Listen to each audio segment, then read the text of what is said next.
예, 오늘 여기 앞에 보시면 디데이가 이제 얼마 남았어요? 예, 35일 남았는데 한 달 남았습니다. 사실 이런 일을 할 때 우리에게 사실 좀 부담감은 있습니다. 오늘 우리 설교는 한번 이런 제목으로 따라서 합시다. 성령이 임하면 달라진다. 다시 한번 성령이 임하면 달라진다. 자, 여기 한번 보십시오. 우리가 차를 운전하게 되면 세 가지 방향으로 가게 됩니다. 첫 번째는 뒤로 후진할 수도 있습니다. 그리고 정지, 제자리에 서 있을 수 있습니다. 그리고 전진, 앞으로 갈 수 있습니다. 우리의 신앙도, 우리의 믿음도 이 셋 중에 하나로 들어갈 수 있습니다. 어떤 사람은 믿음이 있다가 뒤로 후퇴, 계속 뒤로 물러서는 사람이 있습니다. 또 어떤 사람은 맨날 10년 전이나 5년 전이나 늘 제자리인 사람도 있습니다. 그러나 또 어떤 사람은 전진하는 사람.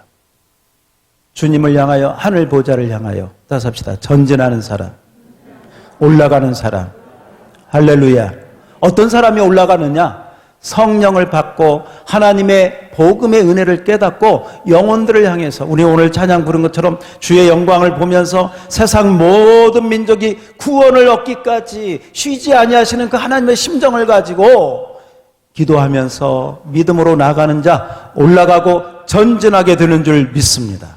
우리 옆 사람에게 전진합시다. 할렐루야.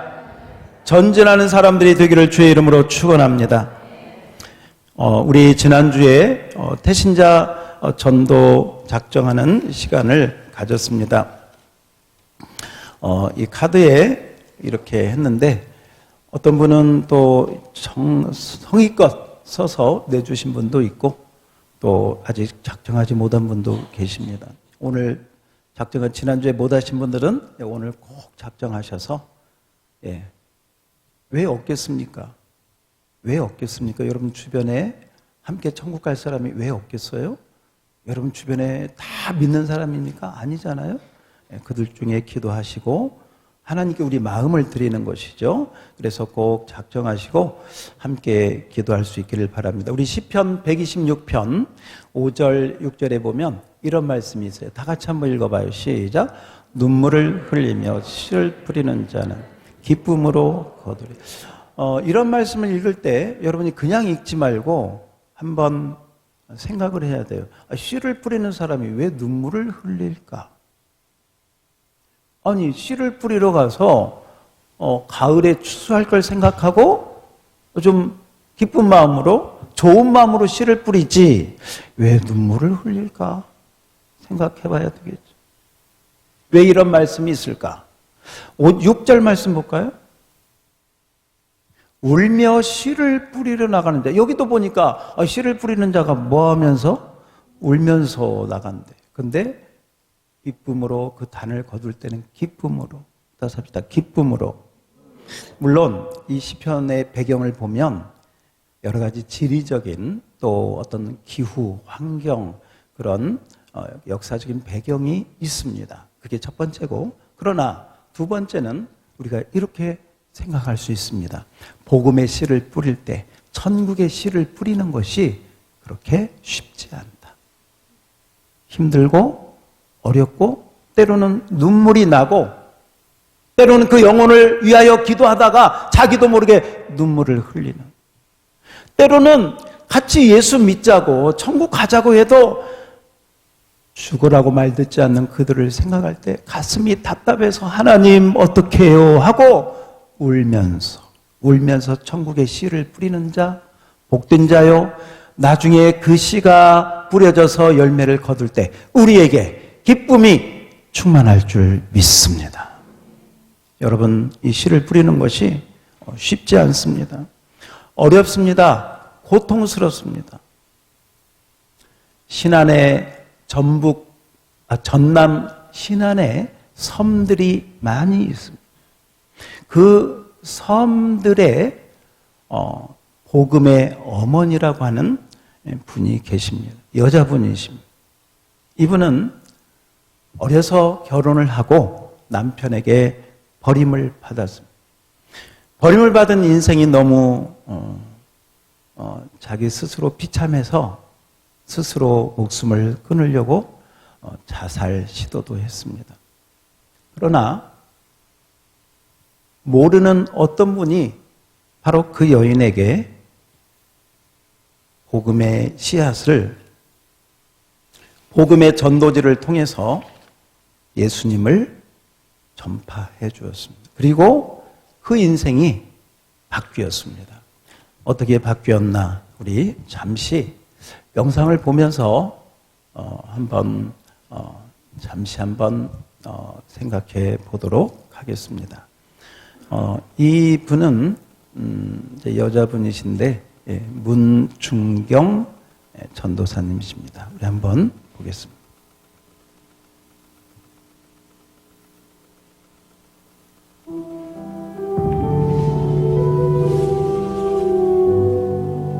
문중경 전도사를 아십니까? 17세 어린 나이에 시집을 왔지만 남편이 외도로 19년을 생각으로 살아야 했습니다.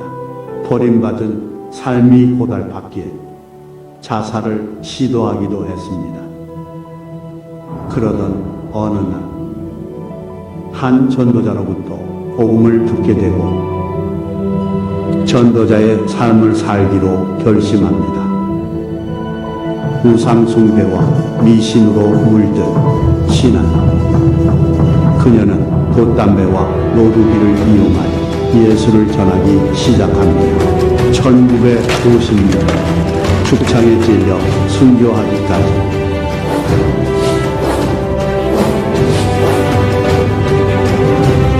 100여 명의 한국교회 지도자를 전도했습니다. 선교의 어머니 문중경 전도사, 그녀 역시 무명의 전도자를 통해 예수를 믿게 되었습니다. 오늘 우리가 작정하는 나의 배신자가 제2의 문중경일 수 있습니다.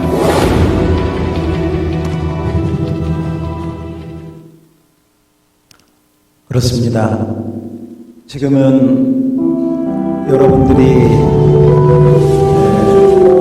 누구인지 모르지만 여러분들이 기도하고 있는 그 전도 대상자가 제2의 제3의 문중경 전도사님이 될 수도 있습니다. 믿습니까? 그런데 이 문 전도사님을 전도하신 분은 누구인지 알려지지 않습니다. 그리고 아마 그분이 이렇게 전도할 때 이 문중경 전도사님이 100여 개의 교회를 세우고 수많은 한국교회의 지도자 100여 명의 목사님들을 지도자로 세울 줄 아마 꿈도 꾸지 않았을 것입니다. 그러나 하나님께서 하신 줄 믿습니다. 그리고 이 모든 일 가운데는 성령님이 어떻게 그런 일이 가능했을까? 그 무명의 전도자가 문 전도사님에게 복음을 전할 때에도 성령님, 또 그 복음을 받은 문 전도사님이 그 죽창에 맞아 순교하기까지 그 섬을 돌아다니면서 복음을 전하는 것도 성령님의 역사가 그 비밀의 해답이 되는 것입니다. 그러므로 우리가 한번 이렇게 따라서 해봅시다. 어떻게 이런 일이 가능했을까? 어떻게 이런 일이 여자의 그 가녀린 몸으로 어떻게 이런 일이 가능했을까? 따라서 합시다. 성령님이 그 해답입니다. 다시 한번 성령님이 그 해답입니다.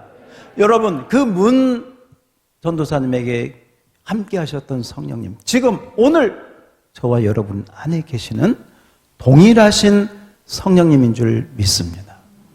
그 성령님이 그렇게 순종하는 전도사님을 사용하셔서 그 일을 행하신 것입니다. 여러분, 오늘 그 성령님의 역사는 사도행전에 똑똑하게 기록이 되고 있습니다. 이 사도행전은 누가라고 하는 의사가 썼습니다. 이 누가는 유대인이 아니고 그리스 헬라에 속한 바로 이방인이었습니다. 그는 자기가 예수를 믿고 나서 자기와 같이 유대인이 아닌 다른 사람들이 예수님을 좀 잘 알았으면 좋겠다 하는 마음으로 누가복음과 사도행전을 기록했습니다. 누가복음에는 예수님의 탄생, 사역, 죽으심, 부활, 승천까지 예수님의 공생의 사역의 모든 것이 기록이 되어 있고, 사도행전은 예수님이 승천하신 이후에 예수님의 제자들이 어떻게 교회를 세우고 어떻게 복음이 확장되었는지를 기록한 것이 곧 사도행전입니다. 오늘 우리가 읽을 사도행전의 말씀이 바로 그 말씀인데, 자, 오늘 사도행전 2장에 있는 말씀 우리 다 같이 한번 보겠습니다. 사도행전 2장 14절로 18절까지 말씀을 우리 교독하겠습니다. 사도행전 2장 14절로 18절입니다. 베드로와 11 사도와 함께 서서 소리를 높여 이르되 유대인들과 예루살렘에 사는 모든 사람들아, 이 일을 너희로 알게 할 것이니 내 말에 귀를 기울이라.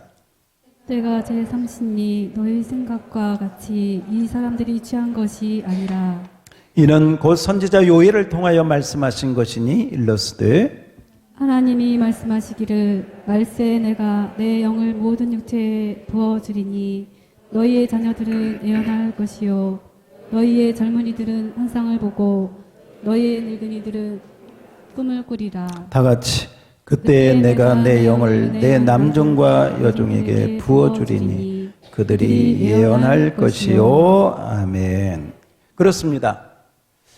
사도행전에 성령님이 임하고 그 성령의 강림이 임한 사건을 통해서 누가는 이 기록할 때 베드로의 설교를 말씀하고 있습니다. 이미 600년 전에 예언했던 요엘 선지자의 예언이 응하게 되었다 하는 것을 오늘 우리가 읽은 말씀에서 증거하고 있습니다. 여러분, 이 사도행전은 누가가 쓴, 어떻게 보면 누가복음은 예수 그리스도의 전편, 그리고 예수 그리스도와 그 교회의 후편이 사도행전입니다. 여러분, 사복음서 마태, 마가, 누가, 요한 아시죠? 예, 마태, 마가, 누가, 요한 가운데 전편과 후편까지 완성된 것은 누가가 쓴 누가복음과 사도행전밖에 없습니다.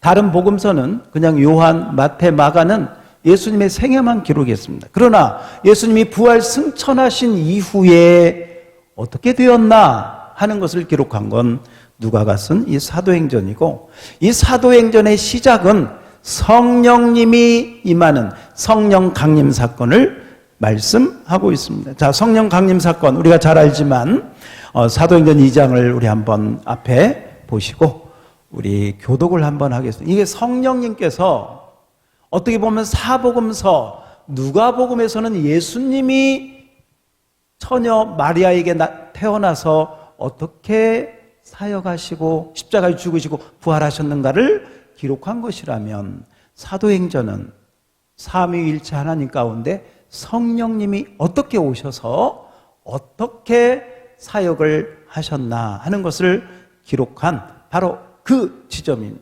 자, 사도행전 2장 우리 1절로 4절을 교독합시다. 오순절날이 이미 이름에 그들이 다 같이 한 곳에 모였더니 호련히 하늘로부터 급하고 강한 바람 같은 소리가 있어 그들이 앉은 온 집에 가득하며 마치 불의 혀처럼 갈라지는 것들이 그들에게 보여 각 사람 위에 하나씩 임하여 있더니 그들이 다 성령의 충만함을 받고 성령이 말하게 하심을 따라 다른 언어들로 말하기를 시작하니라. 아멘. 할렐루야. 여러분, 이 사실 아십니까? 1절부터 4절까지가 한 문장이라는 걸 아십니까? 오순절날이 이미 이르러서 한 곳에 모였는데 하늘로부터 호련히 바람 같은 불 같은 그런 역사가 일어나서 결론은 뭐냐? 성령이 충만하게 됐는데 성령이 말하게 하심을 따라 성령이 말하게 하심을 따라 다른 언어들로, 이 다른 언어가 방언이라고 해도 됩니다. 방언으로 말하기를, 따서 합시다. 방언으로 말하기를 시작하니라. 이런 겁니다. 성령이 임하면 방언한다, 이렇게 이야기해도 과언이 아닙니다. 오늘 말씀을 요약하면 뭐 불같은, 바람 같은 여러 가지 현상들이 있지만 결론은 뭐냐? 성령님이 임하시니 성령의 말하게 하심을 따라 다른 언어들로 말하기를 시작했다. 방언을 했다. 이때 방언은 은사적인 방언이 아니고 여기에 있는 내용을 본다면 이런 거예요. 제가 지금 한국말로 설교를 하고 있습니다. 그런데 여기에 아마 중국에서 오신 분도 계십니다. 중국에서 오신 분도 제 말이 이해가 되죠? 프랑스에서 온 분이 만약에 있다면, 아프리카에서 한국어를 전혀 모르는 사람이 이곳에 와 계셔도 오늘 이 사도행전 2장에 있는 말씀은 베드로가 한 설교의 말을 다 들을 수 있고 다 이해할 수 있다는 말이에요. 그게 무슨 말이냐? 모든 언어가 하나로 통일되었다. 다시 합시다. 모든 언어가 하나로 통일되었다. 그렇죠? 창세기에 나오는 바벨탑 사건이 있을 때는요, 언어가 하나였는데 하나님이 흩어버렸습니다. 죄를 짓고 우리가 탑을 쌓아서 하늘 높이 탑을 쌓자고 하나님께 도전하고 교만할 때는 언어를 흩어버렸습니다. 언어가 다 다르게 만들었습니다. 그러나 성령이 오시고 십자가를 통해서 예수 복음이 성취되고 예수님이 죽으시고 부활하는 구원의 역사를 이루시고 난 다음에는 성령님이 오셔서 언어가 하나로 통일된 줄 믿습니다. 이게 하나의 증거, 하나의 사인이에요. 구원의 역사가 일어났다는 하나의 증거로 성령이 임하니까 언어가 하나가 되어서 어느 지역에 왔든지 다 그 언어를 듣는데 그 내용이 뭐냐? 그 내용이 이거예요. 따라서 합시다. 예수는 그리스도다. 예수는 구원자다. 예수는 하나님의 아들이다. 아멘. 아멘. 여러분 믿습니까? 거기에 있는 사람들이 자기가 유대 히브리어를 하나도 몰랐는데 성령님이 임하시니까 자기 나라 말로 다 통역이 돼가지고 그렇게 들리는 거예요. 이게 성령님의 역사예요. 이 말은 하나님께서 얼마나 예수의 복음을 온 백성, 모든 나라, 모든 사람들에게 전하기를 원하셨는가 하는 것을 우리에게 보여주고 있는 것입니다. 오늘 우리가 읽은 이 사도행전 17절 또 18절 말씀은 요엘 선지자의 예언이 되겠습니다. 그 예언의 내용은 바로 이것입니다. 17절을 한번 띄워주시면, 우리 17절을 보면 이런 말씀이 있습니다. 하나님이 말씀하시기를, 자, 잘 보세요. 하나님이 말씀하시기를, 그 다음에 세 글자가 나오네요. 다 같이 읽어봐요. 시작. 언제? 말세에, 이렇게 나와 있어요. 우리는 말세하면 딱 떠오르는 게, 오늘 저를 보세요. 딱 떠오르는 게 종말이 생각나요. 말세, 세상 끝날, 종말, 그게 딱 생각이 나거든요. 그런데 사실은 이 말세라고 하는 단어의 원어, 히브리어를 보면 그 내용이 뭘로 되어 있느냐? 어떠한 사건 이후에, 따라서 합시다. 이후에. 그러면 어떤 사건 이후가 말세냐? 한마디로 말하면 하나님의 아들 예수님이 이 세상에 오신 날, 초림하신 예수님의 그 탄생 이후가 뭐다? 말세다. 예수님의 탄생 이후가 말세다. 따라서 합시다. 예수님의 탄생 이후가 뭐다? 말세다. 그러니까 지금 말세예요? 아니에요? 말세예요. 만약에 앞으로 100년이 지났는데도 예수님이 안 오신다. 100년 후에도 뭐예요? 말세요. 100년 전에도 뭐요? 말세요. 그러므로 여러분 말세는 그런 의미에서 그 기준이 세상 어떤 끝날 종말 여기에 있는 것이 아니고 예수 그리스도 바로 그분이 우리의 기준이 되는 줄 믿습니다. 그런데 오늘 여러분이 들어야 될 것은 뭐냐면 이 말세가 되면 어떤 일이 벌어지느냐. 말세가 되면 어떤 일이 벌어지느냐. 다시 한번 17절을 보세요. 하나님이 말씀하시기를 말세에 예수님이 탄생하신 이후에 십자가 부활이 성취된 이후에 하나님께서 하나님의 영을 누구의 영을? 하나님의 영을 누구에게? 모든 육체 여기서 모든 육체는 아프리카, 아시아, 유럽, 남미 상관없이 여자, 남자, 종, 주인 상관없이 어린이, 청년, 노인 나이에 상관없이 모든 육체에게 하나님의 영을 뭐 하신다? 부어주신다. 뭐 하신다? 부어주신다. 누구든지. 그래서 남종, 여종, 어린이, 청년, 노인 상관없이 다 부어주신다. 말세가 되면 예수님의 탄생, 부활하시고 죽으신 그 후에는 하나님의 영을 따서 합시다. 하나님의 영을 부어주신다. 할렐루야.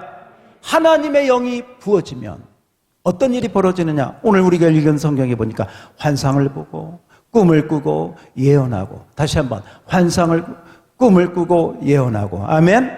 아멘. 성령이 임하면 이런 역사들이 일어나고 보게 되고 꾸게 되고 말하게 되어진다 하는 말씀이 여기에 나오고 있습니다. 여러분은 어떤 꿈을 꿉니까? 여러분은 어떤 환상을 보십니까? 여러분은 주로 하는 말이 어떤 말입니까? 놀랍게도요, 요즘에 어떤 의사나 과학자들이 이렇게 이야기하고 있습니다. 힘들어 죽겠네. 힘들어 죽겠네 하면요, 우리 뇌가 듣고요, 우리 신경이 듣고, 우리 몸의 안에 있는 세포들이 다 듣고요, 그래, 힘들어 죽겠어. 너 힘들어 죽어야 돼. 너 힘들어 죽어야 돼. 이런다는 거예요. 이게 과학자들이, 의사들이 하는 얘기예요. 얼마 전에 좀 시간은 됐지만 TV에 이런 사람이 소개되었습니다. 집이 빌라 3층 집인데 아주 좋은 집입니다. 그런데 지하실 좁은 평에 주인은 거기 혼자 살고 있고요. 나머지 거실 2층, 3층에 뭐가 차 있느냐? 온갖 쓰레기가 가득 차요. 그래서 왜 방송에 나왔냐면 그 이웃에 사는 사람들이 저 집에 나는 냄새 때문에 살지 못하겠다고. 민원을 넣고 그렇게 해서 이제 그게 동사무소 알려지고 뭐 방송까지 해가지고 이제 이렇게 이제 사건이 된 것이죠. 그 사연을 이렇게 보면 나중에 그 인터뷰를 하고 여러 가지 상담을 받게 되었는데 어떤 그 주인이 겪는 증세 가운데 어떤 증세가 있었느냐? 쓰레기든 무엇이든지 버리기를 싫어하고 모아놓기만 하고 저장만 하는 이 저장 강박 증세가 이 사람에게 있었다. 그러니까 자기 그 번듯한 집에요, 온갖 쓰레기를 가지고 와가지고 그 냄새 나는데도 그 버리지를 않아. 계속해서 차곡차곡 챙겨놓고 다 모아놓고 실상 자기는 저 지하실 한 평 정도 되는 거기서 쪼그리고 거기서 밥 먹고 거기서 살아. 여러분, 여러분의 마음에는 어떤 것들이 쌓여 있습니까? 여러분의 생각은 어떤 것들로 채워져 있습니까? 여러분은 어떤 꿈을 꾸고 어떤 환상을 보고 어떤 생각을 하고 어떤 말을 하고 있습니까? 혹여나 이 사람과 똑같지는 않지만 불평, 불만, 염려, 걱정, 근심, 세상의 모든 그런 것들을 여러분 마음에 다 채워놓고 여러분은 정말 한쪽에 쭈그리고 앉아있는 바로 그런 인생을 살아가고 있지는 않는지. 여러분, 성령이 임하면, 따라서 합시다. 성령이 임하면, 다시 한번 성령이 임하면 달라진다, 변화된다. 여러분, 성령이 임하면 우리 인생의 모든 쓰레기들을 다 버리게 될 줄 믿습니다. 불평도 버리고 염려도 버리고 너희 염려를 주께 맡겨 버리라 기도하게 되고, 할렐루야. 그래서 우리 마음은 하나님이 주신 꿈과 긍정적인 이상과 하나님의 말씀과 하나님의 주신 그러한 은혜로 가득 차야 될 줄로 믿습니다. 여러분, 그런데 말이죠, 우리가 하나님의 말씀과 성령의 은혜를 받지 않으면 우리는 아까 그 사람처럼 자기도 모르게요, 계속 이게 쌓이는 거예요. 쌓이고 쌓이고 쌓이고 쌓이고. 이거 버려야 되는데 어떤 사람은 그렇습니다. 때로는 필요한 것도요, 필요 없어지게 되면 버려야 됩니다. 어떤 사람은 그것이 나쁜 줄 알고 악한 것인 줄 알면서 그걸 끝까지 자기 고집을 가지고 있는 사람이 있어. 미련한 사람. 아까 그 사람보다도 더 나쁜 사람. 악한 것이고 하나님 보시기에 나쁜 것은 반드시 버려야 될 줄 믿습니다. 버릴 때 우리가 자유케 되고 온전하게 되는 것입니다. 오늘 이 말씀이 주어지는 배경은 예수님의 십자가를 통해서 하늘 가는 길이 열렸기 때문에 그렇습니다. 로마서 3장 24절에 보면 우리가 하나님의 은혜를 어떻게 받았느냐. 자, 우리 남자분들만 한번 읽어봅시다. 우리 남자분들만 큰 소리로 시작. 예수 안에 있는 속량으로 말미암아 하나님의 은혜로 값없이. 자, 우리 여자분들 좀 큰 소리로 시작. 그리스도 예수 안에 있는 속량으로 말미암아 하나님의 은혜로 값없이 의롭다 하심을 얻은 자 되었느니라. 네, 우리 여자분들이 더 많이 구원받을 것이 확실합니다. 예수 안에 있는 속량, 뭐라고요? 속량. 이 속량은 뭐냐면 그 포로나 아니면 죄인을 풀어달라고 치르는 값, 이걸 속량이라고 그래요. 그러니까 지금 우리나라 그 어떤 형사법 가운데 보석금이라는 거 있어요. 보석금. 보석금을 내고 이렇게 나와서 뭐 병원에 가서 치료받기도 하고 그렇지 않습니까? 바로 옛날에 죄인이나 노예나 이렇게 묶여있고 갇혀있던 사람을 풀어서 데리고 올 때 치르는 값, 바로 그것이 이제 속량인데, 이 속량값이 굉장히 비싸서 보통은 포로나 죄인이나 이 노예를 풀어오는 것을 엄두도 내지 못했다고 합니다. 그런데 저와 여러분을 죄에서 자유하게 풀어주려고 하나님께서 하늘에서 보석금을 지불하셨습니다. 그 보석금이 하나님의 아들 예수 그리스도의 생명인 줄 믿습니다. 그 생명을 치르시고 저와 여러분을 하나님의 아들로, 하나님의 딸로 값없이 우리를 의롭다 하고 하나님의 자녀 삼으신 줄 믿습니다. 이 하나님의 자녀가 된 우리들은 하나님을 뭐라고 불러요? 아버지. 따라서 합시다. 아버지. 아버지. 다시 한번. 하나님 아버지. 우리에게는 아버지가 있는 줄 믿습니다. 그래서 하나님을 아버지라고 부르는데 히브리서 10장 19절 보면 우리가 어떻게 해서 하나님의 아버지를 부를 수 있느냐? 예수의 피. 아멘. 아멘.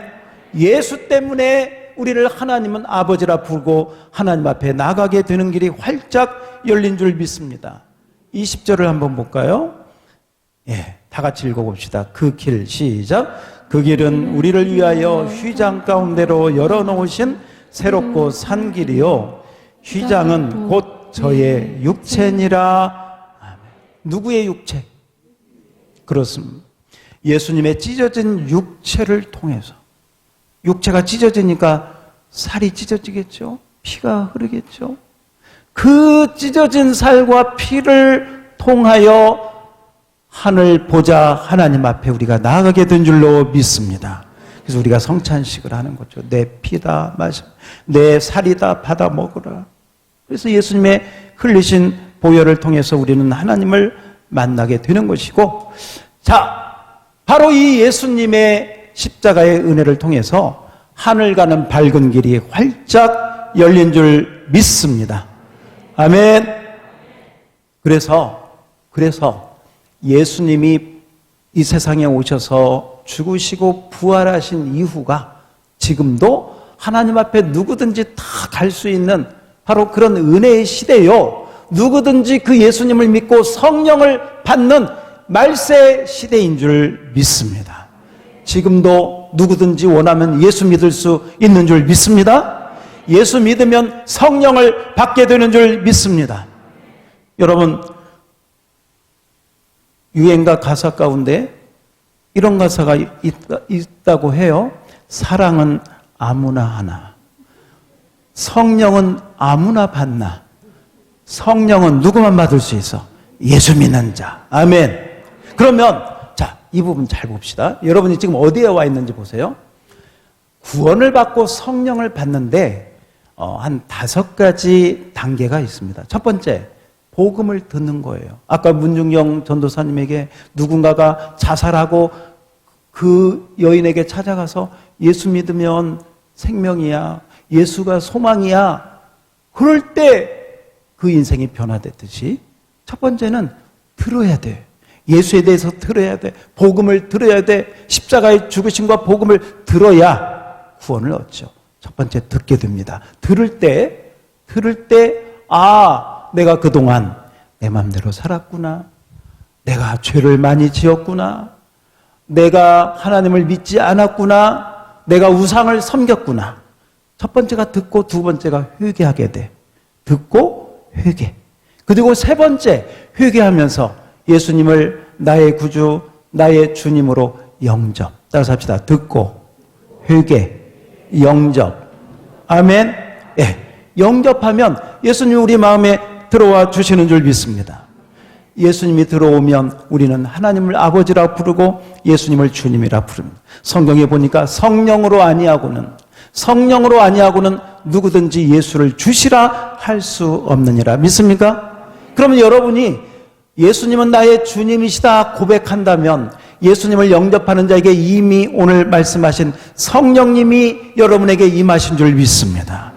바로 성령이 임하면, 따라서 예수님은 나의 구원자요, 나의 주님이시다. 아멘. 그 고백을 하게 되는 줄 믿습니다. 그래서 보십시오. 듣고 회개하고 예수님을 영접하면 성령이 여러분에게 임하게 되는 줄 믿습니다.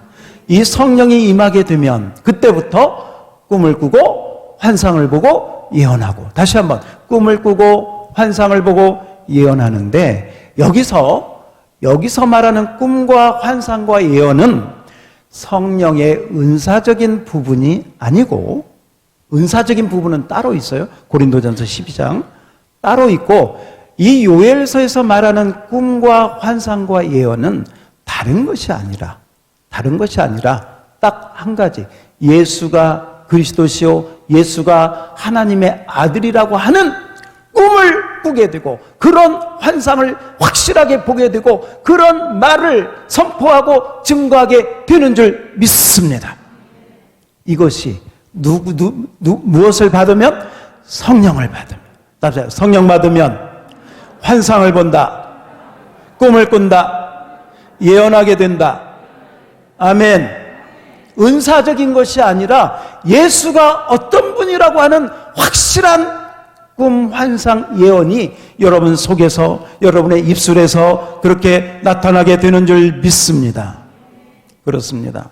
여러분 어떻습니까? 여러분은 지금 어느 단계에 있습니까? 혹여나 성령까지 받았는데, 예수를 영접하고 성령님까지 받았는데, 제가 초반에 얘기한 것처럼 여러분의 믿음이 뒤로 후퇴하고 뒤로 물러가고 주저앉고 하면요, 나중에는 어떤 생각이 드냐면요, 내가 예수 믿는가? 천국 갈 수 있겠나? 예수님이 내 안에 계시는가? 안 계시는가? 이렇게 돼. 그리고 자꾸 그렇게 의심하고 그렇게 흔들리면 마귀가 야, 하나님이 있기는 어디가 있어? 하나님이 있기는 어디가 있어? 네 인생 네가 살다가 죽는 거야. 죽으면 끝이야. 이런 음성, 이런 생각으로 우리 마음에다가 계속 못된 쓰레기를 계속 넣어주면 정신이 병들고 몸이 병들고 그러다가 지옥에 가는 것입니다. 여러분, 정신을 차려야 할 줄 믿습니다. 정신을 바짝 차리고 예수 바로 믿어야 될 줄 믿습니다. 자, 오늘 결론. 성령 받으면 뭐하고? 꿈을 꾸고 환상을 보고 뭐한다? 예언한다. 다시 한번, 꿈을 꾸고 환상을 보고 예언한다. 그게 뭐냐? 잠만 자도 생각만 해도 예수 할렐루야. 입만 열어도 예수 할렐루야. 그래서 사도행전은 성령 받은 사람들이 어떻게 환상을 보고 꿈을 보면서 예수를 증거했는가 하는 기록을 우리에게 보여주고 있고, 바로 그 성령 받은 사람들이 꿈을 꾸고 환상을 보고 예수를 증거한 대로 때로는 교회가 생기고, 때로는 믿는 자가, 때로는 귀신 잡힌 자가 귀신에서 쫓겨나고, 때로는 병든 자가 치료되어서 성령의 역사로 말미암아 복음이 전파되는 놀라운 역사가 기록되고 있는 줄 믿습니다. 그러므로 여러분, 성령을, 예수님을 주님으로 영접하셨으면 아멘. 영접한 자에게는 예수를 주라고 고백하기 때문에 여러분에게는 이미 성령이 있음을 믿으시면 아멘. 여러분이 이제 성령을 받았으면, 성령이 여러분에게 있으면 여러분은 꿈을 꾸셔야 할 줄 믿습니다. 환상을 보셔야 할 줄 믿습니다. 예언해야 될 줄 믿습니다. 진짜 예언 중에 예언은 예수가 그리스도다 하는 예언인 줄 믿습니다. 이건 절대 틀릴 일이 없어요. 100번 맞는 일이요, 하나님이 가장 기뻐하시는 예언이요, 요엘서의 예언이 바로 그 말씀이 성취되었다라고 하는 것입니다. 그러므로 여러분, 이 오늘 말씀대로 여러분이 성령의 은혜를 받고 기도하며 나갈 수 있기를 축원합니다. 오늘 여러분에게 나눠주신 이 축복합니다, 이거 한번 보십시오. 자, 옆에 안 받으셨으면 옆 사람하고 같이 보시고, 손 드시면 나눠드리고, 한 장 이상씩 꼭 가지고 가셔서 여러분이 작정한 분들에게 꼭 나눠드리고, 아직 작정을 못 하셨다면 집에 가시다가 여러분 집 앞에 있는 다른 차, 운전석 창문에 꼭 끼워 놓으시고, 뭐 그렇게라도 하십시오. 꼭 태신자 정하시고, 여기 축복합니다. 여기 보면, 이런 말씀이 있습니다. 유익한 말씀이라고 하는 것이죠. 성경으로 감사의 달인되기, 네 번째, 맨 밑에 오른쪽으로 한번 보십시오. 인생은 죄의 종이 된 것을 이해하십시오. 인생은 죄의 종이다. 자, 로마서 5장 12절 여러분이 한번 읽어봐요. 시작. 그러므로 한 사람으로 말미암아 죄가 세상에 들어오고 죄로 말미암아 사망이 들어왔나니 이와 같이 모든 사람이 죄를 지었으므로 사망이 모든 사람에게 이르렀느니라. 그렇죠. 모든 사람이 다 죄인이고 죄의 종이다, 이 말이죠. 두 번째, 예수님이 이 인생의 죄를 받으시고 속죄의 제물, 오늘 속량 보석금을 지불하심으로 우리가 이제 하나님의 사랑으로 하나 되었다. 자, 로마서 5장 8절 다 같이 시작. 우리가 아직 죄인 되었을 때에 그리스도께서 우리를 위하여 죽으심으로 하나님께서 우리에 대한 자기의 사랑을 확증하셨느니라. 아멘, 아멘. 오늘 우리 교회 처음 오신 분이 세 분이신데 아까 손 드신 분들 예수님이 우리 죄를 위해서 죽으시고 모든 여러분의 죄를 용서해 십자가를 통해서 용서해 주신 것을 믿으시기 바랍니다. 그리고 세 번째, 예수님을 나의 주인으로 영접하고 구원을 받으십시오. 자, 요한복음 1장 12절 다 같이 시작. 영접하는 자, 곧 그 이름을 믿는 자들에게는 하나님의 자녀가 되는 권세를 주셨으니. 아멘.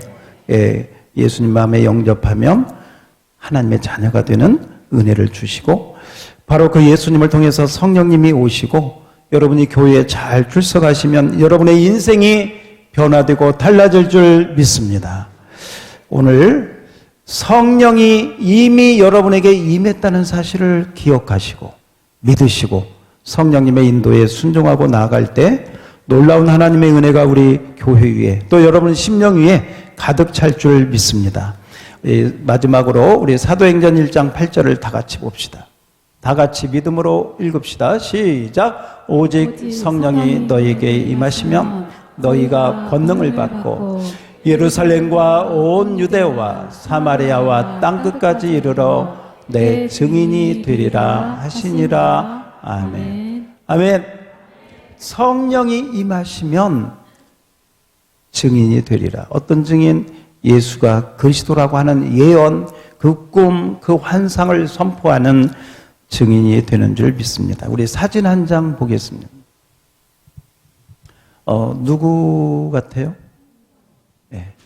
홍수환 권투 선수였던 지금은 장로님이 되십니다. 우리 앞으로 35일 후에 디데이 우리 3월 19일 날 이 장로님이 우리 교회에 오셔서 자기가 어떤 어려움을 겪었는지 또 어떻게 예수를 믿고 자기 인생이 행복하게 되었는지를 직접 오셔서 간증하고 말씀을 증거해 줄 것입니다. 그래서 여러분들이 지금 모시고 오려고 하는 전도 대상자들, 태신자들을 잘 홍수한 바로 그 권투 선수가 우리 교회에 오신다고 여러분 그렇게 또 홍보도 하고 알려주셔서 함께 여러분들이 전도하는데 조그만한 동기부여가 되고 또 계기가 되었으면 좋겠습니다. 함께 기도하겠습니다.